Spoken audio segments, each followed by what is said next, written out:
Hello दोस्तों, नमस्कार। स्वागत है एक बार फिर से आप सभी का हमारे YouTube channel professional nursing coach पर।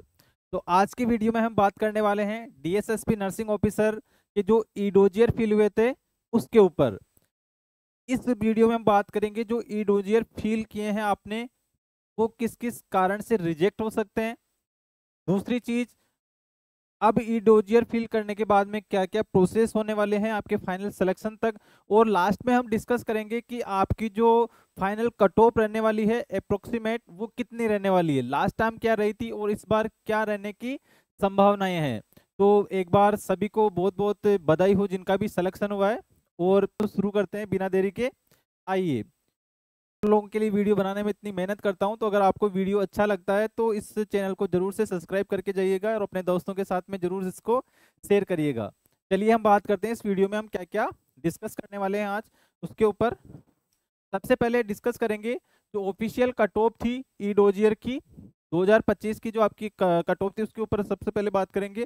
फिर हम फाइनल कट ऑफ का प्रिडिक्शन करेंगे, ये सबसे लास्ट में रहने वाला है, वीडियो के सबसे लास्ट में रहेगा ये पार्ट। और ईडोजियर फिल करने के बाद अब क्या है प्रोसेस उसके बारे में हम बात करेंगे। तो वीडियो को आप अच्छे से देखना, एंड तक देखना। अगर आपने भी कोई फॉर्म में ऐसी मिस्टेक की है या आपका भी कोई रिजेक्ट होने का कोई रीजन है वहां पे, तो आप कमेंट बॉक्स में लिख के उसको जरूर से क्लियर करिएगा। ठीक है, तीसरी हम बात करेंगे यहाँ पे कि क्या क्या रीजंस हो सकते हैं, है ना, फॉर्म जो है आपका ईडोजियर रिजेक्ट होने के। फिर बात करेंगे कि करेक्शन लिस्ट कैसे डाली जाएगी, फाइनल मेरिट लिस्ट कैसे बनेगी, और उसके बाद में आपको अपॉइंटमेंट लेटर और हॉस्पिटल अलॉटमेंट का क्या प्रोसेस रहेगा, और जो आपका फाइनल फिजिकल डीवी होगा उसका क्या प्रोसेस रहने वाला है। तो सारे डिस्कशन करेंगे हम इस वीडियो के अंदर, और लास्ट में जरूर से अपना कट ऑफ देखना ना भूलना। ठीक है, चलो शुरू करते हैं वीडियो को। सबसे पहला हम बात करते हैं लास्ट ईडोजियर की जो कट ऑफ थी। अनरिजर्व की जो कट ऑफ रही थी वो रही थी 109.27। आप सभी लोगों को पता होगा ये चीज। ओबीसी की रही थी यहाँ पे 70.04। एसटी की रही थी यहाँ पे 100.49। और एसटी की रही थी यहाँ पे 82.09। और ईडब्ल्यूएस की रही थी यहाँ पे 96.74। और अदर जो कैटेगरीज थी पीडब्ल्यूबीडी उनका रहा था 60 रहा था ओएच का। और ऑडिटरी और एमडी का रहा था 62.68। तो दोस्तों सभी के कट ऑफ की हमने बात कर ली है। अब आगे हम बात करने वाले हैं इस वीडियो में कि ईडोजियर के बाद अब क्या करते हैं। डीएसएस भी वेरीफाई करता है आपके सभी सर्टिफिकेट को जो आपने ईडोजियर में अपलोड किए हैं या आप लोग कर रहे हो। अगर सब कुछ सही मिला तो आपका नाम फाइनल सिलेक्शन लिस्ट में आ जाएगा। अगर कट ऑफ में रहे तो, अगर कट ऑफ में रहे तो। फिर बात करते हैं, अगर कोई इशू मिला, अगर कोई इशू मिलता है आपके ईडोजियर में, अगर कोई इशू मिलता है तब क्या होगा, आपका ईडोजियर रिजेक्ट हो सकता है। हाँ, सबसे इंपॉर्टेंट चीज, आपका ईडोजियर रिजेक्ट हो सकता है, करेक्शन के लिए वापस भेजा जा सकता है। अब चलिए उन मुद्दों पे बात कर लेते हैं कि क्या क्या मुद्दे या क्या क्या इंपॉर्टेंट चीजें हैं जिसकी वजह से आपका ईडोजियर रिजेक्ट होने वाला है। चलो ध्यान से देखना। नेक्स्ट बात करते हैं ईडोजियर रिजेक्ट होने के कॉमन रीजंस क्या क्या हो सकते हैं। सबसे पहला, एजुकेशन क्वालिफिकेशन इश्यूज। तो लास्ट टाइम में जैसे आप लोगों को पता ही है कि हमारे 1500 एवरेज बता रहा हूँ मैं यहाँ पे, 1500 एवरेज वैकेंसीज है और 3000 एवरेज शॉर्ट लिस्ट किए गए हैं, मतलब दो गुना, मतलब दो गुना लोगों को लिया गया है। तो जाहिर सी बात है इनमें से 1500 जो लोग हैं उनका तो सिलेक्शन नहीं होगा, उनका तो सिलेक्शन नहीं होगा। अब उस सिलेक्शन नहीं होने के पीछे क्या क्या रीजंस रहने वाले। सबसे पहला रीजन रहेगा एजुकेशन क्वालिफिकेशन के इश्यू।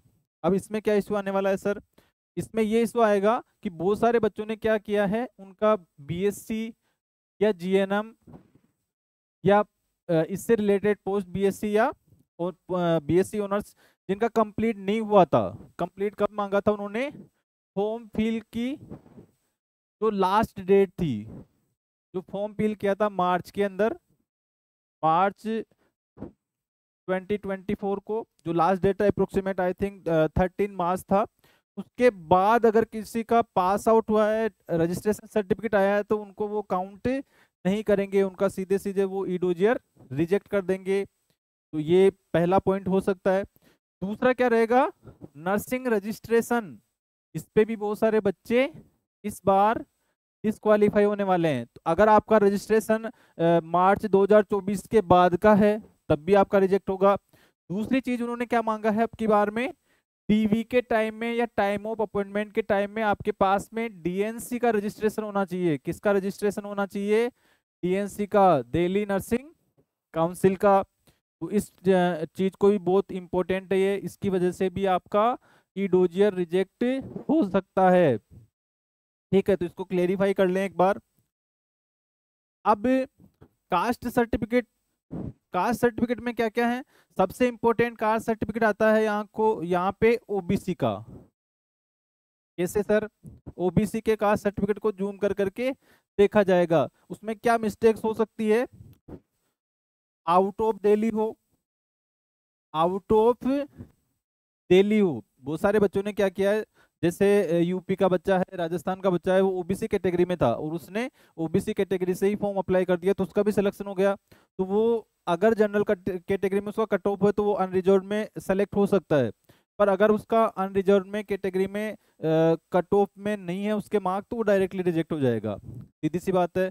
ठीक है, तो ये याद रखें, ओनली दिल्ली के ही कैंडिडेट्स यहाँ पे ओबीसी में काउंट किए जाएंगे। तो दिल्ली के बाहर का जिसका भी ओबीसी है वो सीधे सीधे डिस्क्वालीफाई हो जाएगा। तो ओबीसी सर्टिफिकेट रहेगा। ओबीसी सर्टिफिकेट में बहुत सारे इश्यूज रहेंगे, जैसे जो उनका फॉर्मेट है करेक्ट फॉर्मेट में नहीं होगा। तो ये फॉर्मेट आप जो नोटिफिकेशन है उसमें जाके एक बार देख सकते हो, उसकी जो भी शर्तें हैं। और ओबीसी भी कौन सा चाहिए यहाँ पे, एनसीएल, कौन सा चाहिए, एनसीएल वाला। तो जो भी आपने फिल किया है वो फिल कर देना। एनसीएल वाला हर साल अपडेट होता रहता है, उसका भी आप लोगों को ध्यान रखना है। तो ये छोटी छोटी चीजें आपको कास्ट सर्टिफिकेट में ध्यान रखनी है।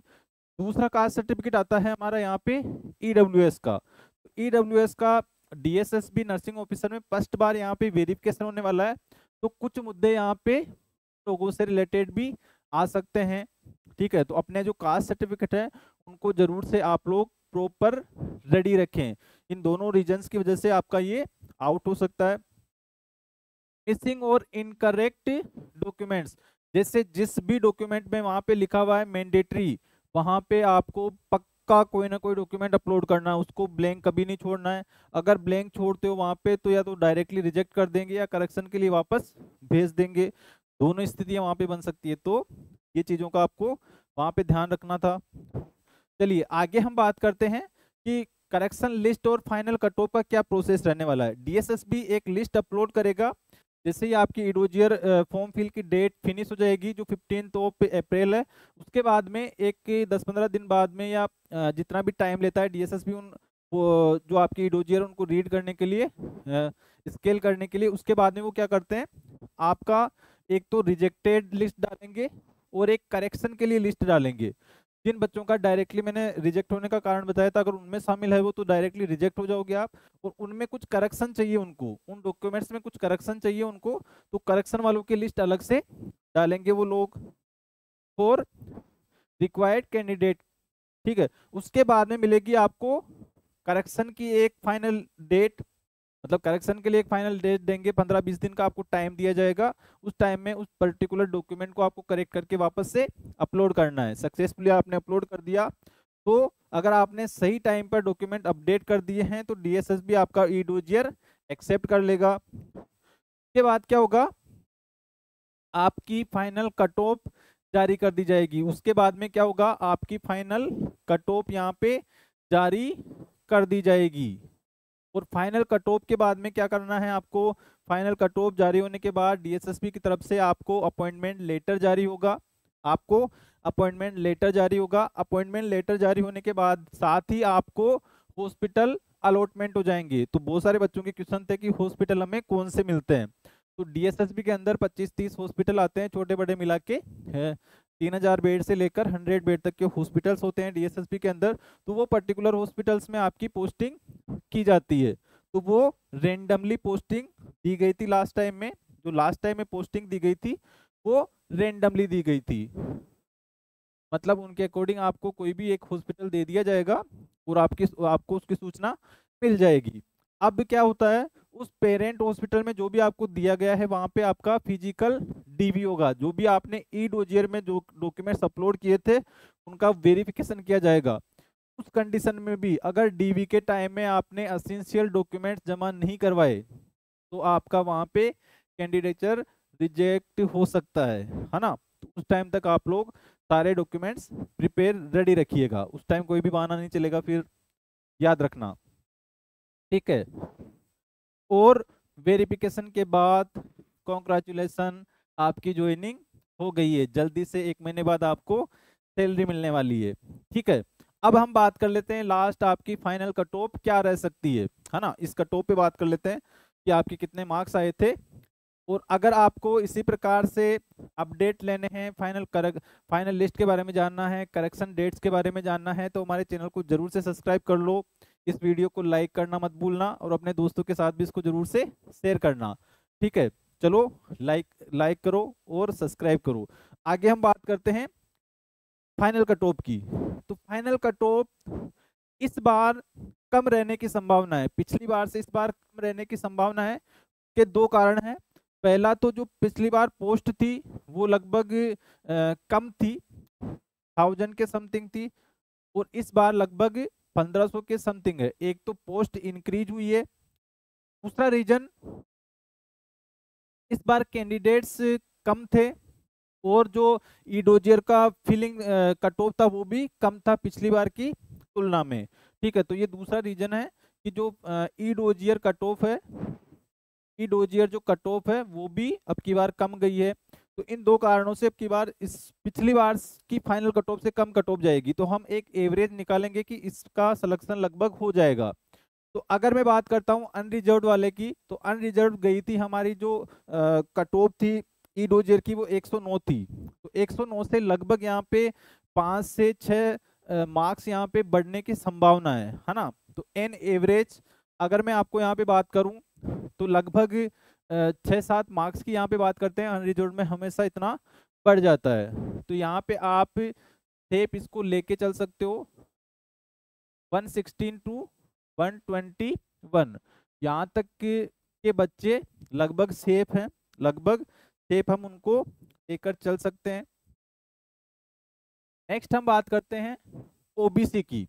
तो ओबीसी की जो कट ऑफ है वो 70 गई है और सबसे ज्यादा रिजेक्ट जो कैंडिडेट्स होंगे वो ओबीसी के होने वाले हैं। तो इनका कट ऑफ लगभग जाने वाला है 82 से 87 के बीच, 82 से 87 के बीच इनका कट ऑफ जाएगा। इससे ऊपर तो लगभग सेलेक्ट हैं, ठीक है। अब एससी की हम बात कर लेते हैं। एससी की कट ऑफ गई थी 100.49, लगभग आधा मार्क। तो इसकी बात करते हैं तो इसमें भी 5-6 मार्क्स बढ़ने की संभावनाएं हैं एससी के अंदर भी। तो एससी वाले जो बच्चे 104 से लेकर लगभग 109 तक सेफ कंडीशन में है, 109 के बीच में इसकी कट ऑफ जा सकती है एंड एवरेज यहाँ पे बात करके चल रहे हैं। अब मैं बात करता हूँ एसटी की। तो एसटी की कट ऑफ गई है यहाँ पे 82.09। तो एसटी के भी 6-7 मार्क्स यहाँ पे बढ़ने की संभावनाएं होती है। तो 6-7 मार्क की अगर मैं बात करता हूँ तो एसटी की कट ऑफ जा सकती है 87 से 92 के बीच में, 87 से 92 के बीच में, इतना लगभग एसटी का भी बढ़ने का संभावना है। जो शॉर्ट लिस्ट हुए हैं वो लोग अपने आप को सेलेक्ट मानो, वो लोग अपने आप को सेलेक्ट मानो, क्योंकि हो सकता है कि आपका वेटिंग लिस्ट भी निकले इस बार। वैसे हालांकि संभावनाएं बिल्कुल नहीं है वेटिंग लिस्ट निकलने की, उसका कारण है बाकी निकल सकती है। पिछली बार 3 निकली थी, इस बार देखते हैं फिर क्या होता है, वैसे नहीं निकलेगी। ईडब्ल्यूएस की अगर मैं बात करता हूं तो 96.74 गई है। तो ईडब्ल्यूएस में भी लगभग 7-8 मार्क्स बढ़ने की यहाँ पे संभावनाएं हैं। तो 7-8 मार्क्स की अगर हम बात करते हैं यहाँ पे तो लगभग 96 से लेकर हम बात करें तो 101 से 105 से अबाउट जिनके भी हैं वो लोग फाइनल लिस्ट में आ जाएंगे। OH और इनकी ज़्यादा कट ऑफ नहीं बढ़ेगी, 60 गई है इनकी, तो लगभग 61 से 63 के बीच में सिलेक्शन हो जाएगा। ऑडिट और एमडी वालों की 62.68 है, लगभग 63 से 64 में सिलेक्शन हो जाएगा। तो ये आपकी फाइनल कट ऑफ आपको देखने को मिल सकती है, फाइनल कट ऑफ आपको देखने को मिल सकती है। इससे नीचे जिनके भी मार्क्स हैं वो लोग निराश नहीं हो सकता है इससे भी और कम कट ऑफ जाए। मैं तो इससे भी कम सोच रहा हूँ जाने की, कट ऑफ जाने की, 1-2 मार्क्स इनसे कम भी जा सकती है, ठीक है, क्योंकि कैंडिडेट्स वगैरह इतने ही है। पर ऑन एवरेज इसके बीच में ही लगभग आपको कट ऑफ देखने को यहाँ पे मिलने वाली है। अब जो भी इस कट ऑफ में नहीं है वो थोड़ा सा प्रिपरेशन करें अच्छे से, नोट सेट 8 की करें, आरआरबी की करें, नोट सेट 9 की करें, ठीक है। और जो इस कट ऑफ से ज़्यादा हैं वो लोग भी प्रिपरेशन करते रहें। जब तक हमारा फाइनल सिलेक्शन नहीं हो जाता, जब तक हम फर्स्ट बार वहाँ पे अपनी ड्यूटी के साइन नहीं कर देते, जब तक अपने को अपना सिलेक्शन नहीं मानना चाहिए कहीं पे भी, ठीक है। तो आप सभी को all the best for final cut off and your documents verification. आपको कोई भी कंफ्यूजन है तो आप हमें कमेंट बॉक्स में लिखकर पूछ सकते हैं। इसी के साथ में जय हिंद, जय भारत।